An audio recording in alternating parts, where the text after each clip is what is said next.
Hi, I wanted to create a video in which I explicitly discuss what my expectations of students are. And in some ways, this serves as advice of how to do well in chemistry, but also I just wanted to be very clear about what I expect students to be doing in addition to the regular classwork. So the first thing that I would say in all of your classes is simply be engaged. Learning is not a passive activity. So the more engaged you are with the materials that you're given, the reading assignments, the problems, the more you're going to get out of that. The next thing that I think is really important for all of us is that we rise to the challenges that are in front of us. This might be a difficult semester. We are in very interesting times, and we're going to have to be responsive to changes in the way we interact with one another, the way material is presented, but we are capable of doing that. So if we muster the energy and we rise to the challenges that are presented, we're going to do great. And I know we all have the capability to do that. Last semester, we suddenly, at the end of the spring break, had to shift everything online. That presented some challenges to me.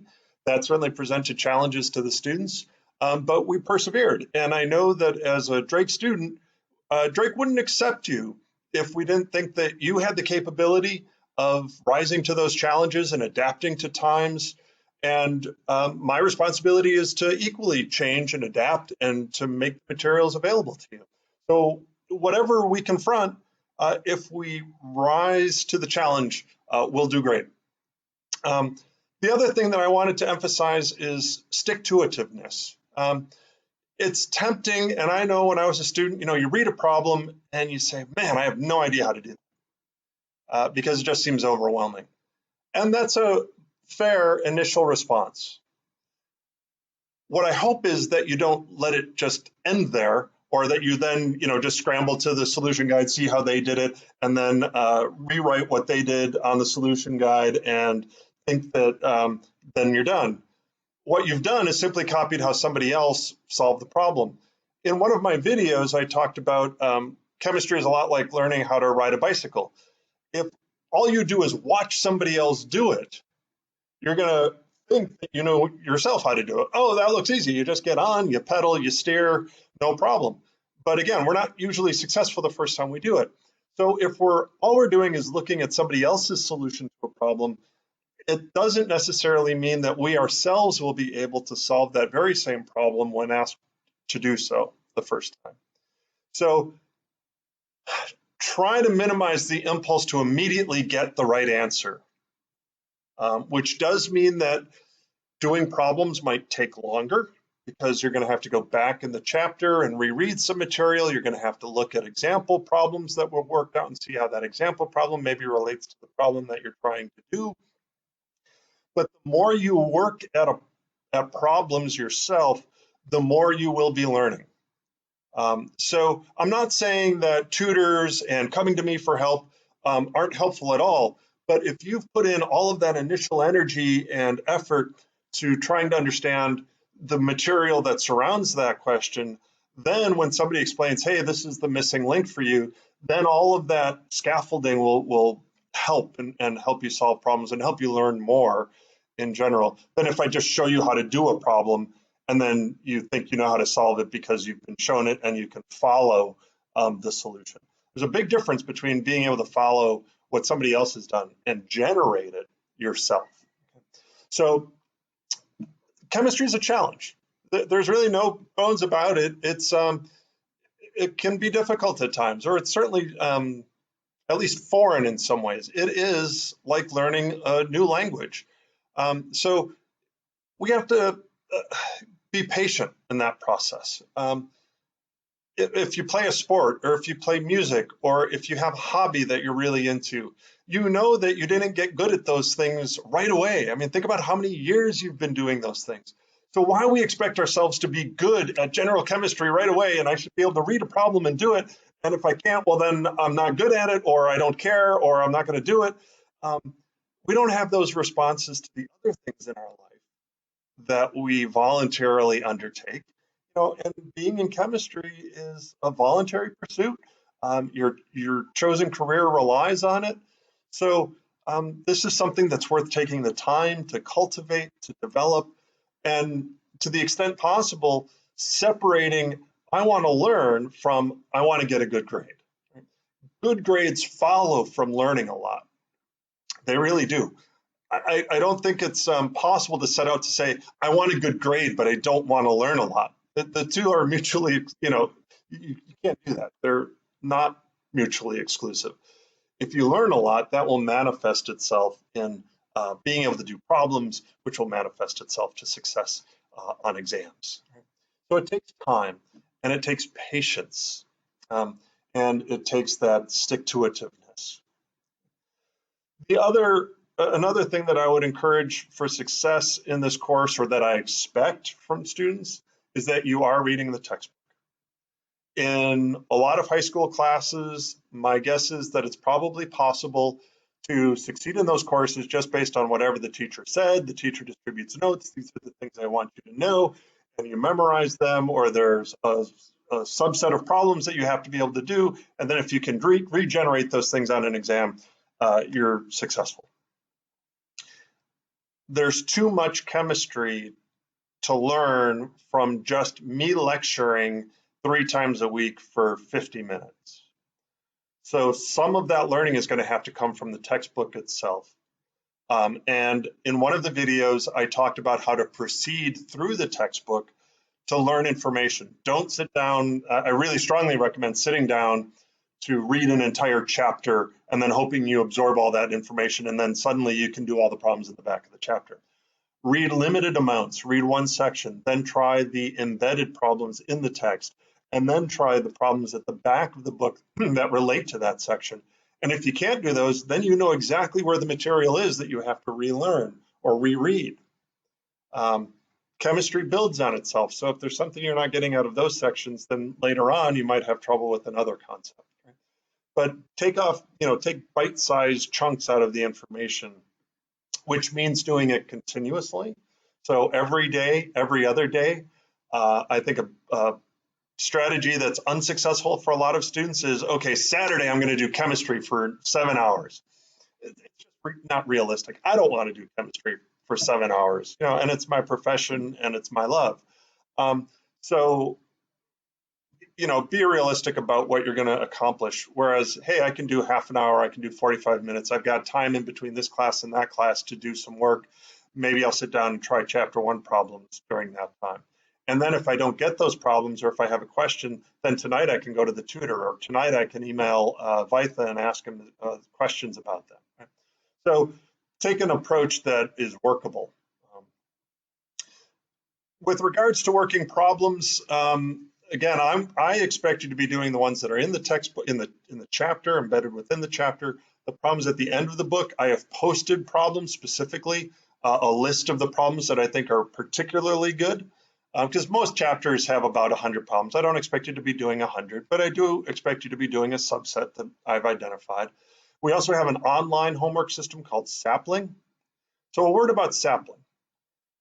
Sapling, over the semester, in my section, you're going to have about 200 Sapling questions. All of that's going to get scaled down to 75 points. So each individual Sapling problem is worth less than 1 point. If that same Sapling problem shows up on an exam, and I do use some of the problems in terms of rewriting them a little bit, but the same concept shows up on the exam, it's going to be worth 4 points or maybe 5 points. So it's 5 times as important to your semester grade to get it right on the exam than it was on Sapling. Now on Sapling, I will give you 3 opportunities to get things correct. So if you have a multiple choice question and you've got 5 options and you have 3 guesses at it, you're probably going to get it right just statistically. The challenge isn't to get it right. The challenge is to understand why the right answer is right. And if you had to answer it again the first time correctly, would you understand why the answer that is right? And would you be able to pick it and be confident that that is the right answer? Working with other people is perfectly fine as long as you are continually asking yourself, can I do this myself, and testing yourself on that. It's very easy for us to fool ourselves that we're capable of doing something. And then when it comes to it, we really can't. And I'm learning this firsthand. Like I said in one of these videos, I'm trying to learn Estonian. And I answer all their multiple choice questions because I'm pretty good at pattern matching. But man, when there's an assignment that asks, how would you say, I like the house you live in? It really takes me a long time, and I have to go back in my notes and look at what's the word for house and what's the word for like. And so I'm experiencing that myself in terms of testing myself on how well I can actually apply what I'm learning. And it's hard. It takes time and it takes work. But again, it's a challenge, but I know that we're all capable of meeting that challenge if we put our minds to it. Another thing that I would caution is watching out for those moments where you say, I kind of get it. I hear a lot of students who say, well, I kind of get this, so I didn't, I think I'm good for the exam.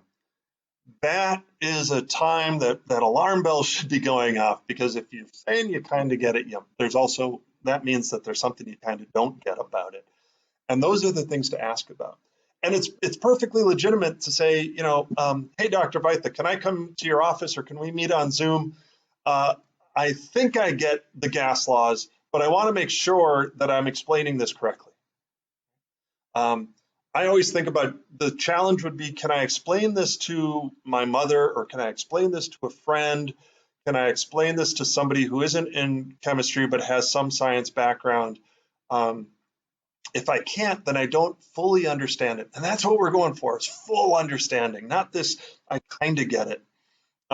Or if you say when you've done a problem, well, I mostly got it right, I just got the last part wrong. I had the right equation, but I didn't use it right. Well, that's a problem in the sense that when you take an exam, you're going to be expected to get it entirely right. So if you find yourself saying, oh, well, I mostly got it, or that was a silly mistake, my experience when students say things were a silly mistake, most of them aren't silly. Okay? I will grant, if you say 3 times 3 and you write down 27, that's silly.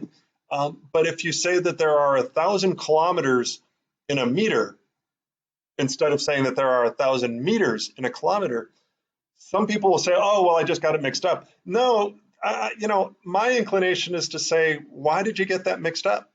How do I not make that mistake again next time? It's not silly to say that there's 1,000 kilometers in a meter. It's just incorrect. So try to tamp down that voice that minimizes errors and actually, heighten alertness to, why did I get that wrong? Is there something here that I really need to understand better? Do I need to go to a tutor? Do I need to ask Dr. Vaitha about this? And get that help, because that's what's going to lead to success. Yes, it's more work. Yes, it might be a challenge, but again, I'm confident that we have those abilities in us to be able to get to that kind of learning. Okay. Now, what I'm really trying to emphasize is a lot of this does have to take place at a personal level, and reading the textbook, trying problems on your own.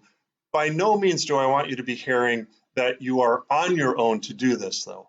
I encourage you to talk to other people. I encourage you to use the chemistry tutors, sign up to Zoom with them or meet with them in the library, whichever modality we're using. And certainly, by all means, send me emails. I am happy to meet with you. I love teaching.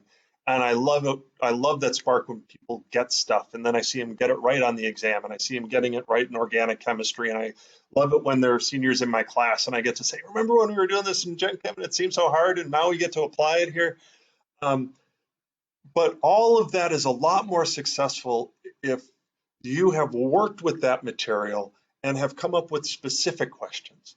I have a really hard time when somebody comes to my office and says, "I don't get gas laws." Which may well be the case, right? I mean, that at times is an honest thing. But most of the time, that represents insufficient work, because it's not the entire gas laws that people don't get. It's, I don't get what it means to measure pressure, or I don't get what it means to double the pressure when the temperature goes up, or why isn't this really a doubling in the temperature? And those are much more specific questions, but they come about because of working problems, rereading material to isolate, to identify exactly where your question resides. And then we can have really rich conversations that are really helpful to long-term learning. Right? So there are going to be some cases where, I just don't get this and can you help me with it? But I do expect you to be doing a lot of work to try to get it and then narrowing in on where the complications really seem to be for you. And then we can really explore those things and watch things really take off. Right? So I will support you in whatever ways I can. Like I said, I face challenges in teaching. I've been doing this for 20 years. Each year is a new experience. Last semester was certainly a different experience in terms of shifting everything online. It was the first time I had taught online. But I think, my class was able to do that. And we generally rolled with it for the most part. So I'm sure that we can rise to any challenges we meet this semester. And education to me is a two-way street. I'm doing everything I can to promote learning. And if you're doing everything you can to promote your own learning and doing the work and doing the things that I expect and recommend, then there's really nothing stopping learning then. I mean, that's a marriage made in heaven. So we're going to really succeed if those two things come together. So I'll do my part. I'm hoping you do your part. And I hope that this video makes explicit some of what I think goes into that effort from both of our sides. So have a good rest of the day. I really look forward to starting this semester. And I think the next several weeks are going to be great for us. So really look forward to it. Thanks. Bye.